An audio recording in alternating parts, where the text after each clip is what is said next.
చూసి జాగ్రత్తగా వెళ్ళరా నాయనా. వసంతు యాడున్నా తిరణాలకు తప్పకుండా రానాయనా. క్షమించండి అయ్యా, క్షమించండి అయ్యా, నన్ను అయ్యా మమ్మల్ని క్షమించండి అయ్యా. అయ్యా అయ్యా ఇక్కడికి వచ్చావరా? తెలియక చేశాను, క్షమించండి అయ్యా. అయ్యా మన్నించండి అయ్యా. అయ్యా క్షమించండి అయ్యా, మమ్మల్ని అయ్యా తెలియక చేశానయ్యా. అయ్యా క్షమించండి అయ్యా. ముందు కత్తి కింద పడేరా, ఇంకా ఎంతమంది ఉసురు పోసుకుంటారా? నువ్వు వెళ్ళవయ్యా. నువ్వు ఈ ఊరికి రాగానే చాలా మంది నేననుకుని నీ కాళ్ళ మీద పడుతున్నారు అనుకుంటా.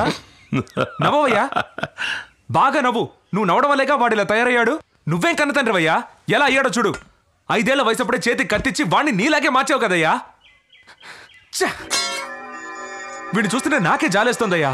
నేను వీళ్ళకే ఉండడం వల్ల మీరు చేస్తున్న తప్పులన్నిటికీ శిక్ష నేను అనుభవించాల్సి వస్తుంది. అయ్యో, అందుకే నా వేరే ఊరెళ్ళి పని చేసుకుంటున్నాను. నిన్నెవడరా బొమ్మన్నారు? మన కుటుంబంలో పుట్టి ఏదో బ్యాంకు పని ఎందుకురా నీకు? నా ఆయనకి సేదోడు వాదోడుగా ఉండి ఆయన గౌరవాన్ని పెంచకుండా ఏదో పెద్ద బ్యాంకు ఉద్యోగం చేస్తున్నాడంట. పోర్రా. మంత్రసాని పరిగెత్తుకొచ్చి నాకు కమల పిల్లలు పుట్టారని చెప్పగానే మా అయ్యే నాకు కొడుకులుగా పుట్టాడని సంతోషించా. ఈయన్ని ఇంతవరకు అట్టాగే పెంచా. కానీ నీకు మాత్రం ఏంట్రా నా లక్షణాలు అస్సలు రాలేదు. నువ్వు ఎప్పుడు మారుతావురా? ఈయన మాట విని కత్తి పట్టుకొని తిరుగుతున్నావు. ఆ కత్తి నీకు ఏదో ఒక రోజు ప్రాణాంతకం అవుతుందిరా. వీళ్ళ వల్ల మనకు అసలు మనశ్శాంతి ఉండదు.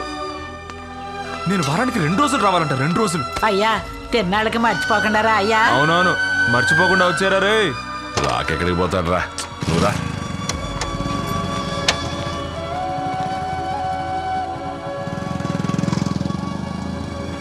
₹10 ఏం తీసుకున్నా? ₹10 తీసుకోండి. సౌక 10 తీసుకోండి. రండి సౌక మేరా ఏం తీసుకున్నా? ₹10 రండి రండి రండి. సౌక రండి. అది కూడా ₹10. ఏది తీసుకున్నా ₹10. మోగ పిల్లలు అడిగావు, లేదంటే మనసుకు కష్టంగా ఉంటుంది. తీసుకోమ్మా. ఎవరిని మూగదంటున్నావు? నువ్వు మూగోడ్వి, మీ అమ్మ మూగది, నీ పెళ్ళ మూగది, ఈ ఊరంతా మూగోళ్ళు. అమ్మా తల్లి, తెలియకేదో అన్నాను. ఏం కావాలో తీసుకుని బయలుదేరమ్మా. ఆ భయం ఉండాలి.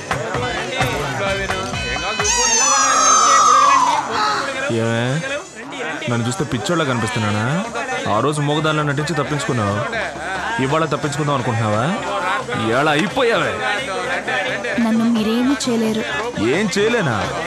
నిన్న అలాగా ఎత్తుకెళ్ళి రేప్ చేసి ఏట్లో పారేసి వెళ్ళిపోతానేమో అనుకున్నావు. కత్తి పట్టుకున్నప్పుడు వణకని మీ చెయ్యి నన్ను ముట్టుకోగానే ఎందుకలా వణుకుతోంది? ఊళ్ళో వాళ్ళకి మీరు గుండగా కనిపించొచ్చు, కానీ నా మనసుకి మీరు ఎంతో మంచివారుగా కనిపిస్తున్నారు.